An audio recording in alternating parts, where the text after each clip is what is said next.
lên linh nào cứ bao cả lưu có muốn đưa cứ bao cả thao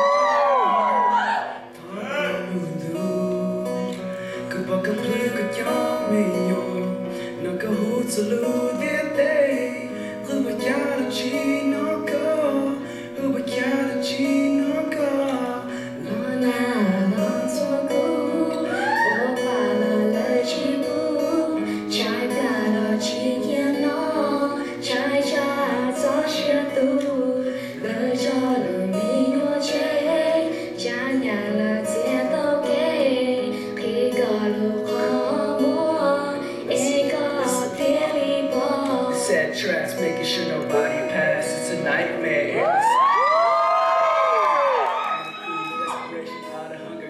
search for food, eating mushroom, digging up roots. They murder, slaughter my people, rape my women, kill my kids, burn our villages. On my knees to God, why is so evil? My mom, we've been through so many tragic of the years. It's not a classic, it's happens through we live. Một tờ tê hoa tôi cố tiền, vì cuộc sống về khờ và mình. Gió trong tiếng bê chân chua, bê gió mong nhỏ đầu tê cơ tu.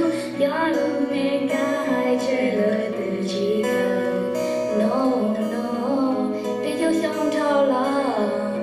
No, no, bê gió mong mà có sao. Lòng na đón du cũ, ô bà là lời chỉ bu. Trái cả là chỉ kiến nó, trái cha cho chia tu. Lời cho lòng mình chế, cha nhà là chia đôi kê. Hãy có lúc khó mua, hãy có thiên lý bỏ. Listen to my other folks, kinda love to sell and smoke. Sisters in the kitchen cooking breakfast to the smell of smoke. Flea market weekend sleeping 60 minutes to 2 hours. Been working overtime, they had no time to take a shower. Family business slow, still on the go. Blow for blow, slug it out against the winter and snow.